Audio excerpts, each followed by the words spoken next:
அரசு அலுவலர்கள் நலன். மாநிலத்தில் உள்ள தெரிவு முகமைகளான தமிழ்நாடு அரசு பணியாளர் தேர்வாணையம், ஆசிரியர் தேர்வு வாரியம், மருத்துவ பணியாளர் தேர்வு வாரியம் மற்றும் தமிழ்நாடு சீருடை பணியாளர் தேர்வு வாரியம் ஆகியவற்றின் மூலம் கடந்த 4 ஆண்டுகளில் வெவ்வேறு அரசு துறைகளில் உள்ள காலி பணியிடங்களுக்காக இதுவரை 57,016 அரசு பணியாளர்கள் தேர்வு செய்யப்பட்டுள்ளனர். இது தவிர பல்வேறு அரசு துறைகள் மற்றும் உள்ளாட்சி அமைப்புகள் மூலமாக 21,166 பேர் பணி நியமனம் செய்யப்பட்டுள்ளார்கள்.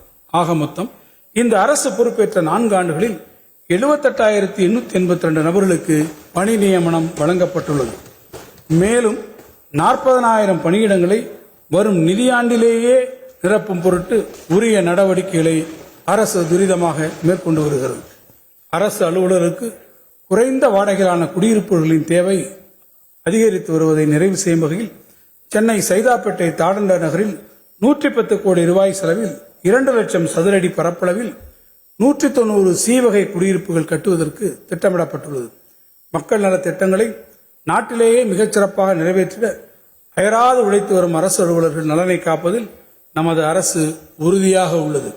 அதன் ஒரு பகுதியாக அரசு மேற்கொண்ட முயற்சிகளின் பலனாக அரசு அலுவலர்கள் தங்களது ஊதிய கணக்கை பராமரித்து வரும் தமிழ்நாட்டின் முக்கிய வங்கிகள் அரசு அலுவலர்கள் மற்றும் அவரது குடும்பத்தினருக்கு கட்டணமின்றி பல சலுகைகளை அளித்திட முன்வந்துள்ளன. அரசு அலுவலர்கள் எதிர்பாராத விதமாக விபத்தில் இறந்து போனாலோ அல்லது விபத்தின் காரணமாக நிரந்தர ஊனமடைந்தாலோ தனிநபர் விபத்து காப்பீட்டுத் தொகையாக 1 கோடி ரூபாய் நிதியினை வழங்கிட வங்கிகள் முன்வந்துள்ளன. விபத்தில் இறந்த அரசு அலுவலரின் குடும்பத்தில் உள்ள திருமண வயதை எட்டியுள்ள மகள்களின் திருமண செலவுகளுக்காக தலா 5 லட்சம் ரூபாய் வீதம் 10 லட்சம் ரூபாய் வரை நிதியுதவி வங்கிகள் வழங்கிடும்.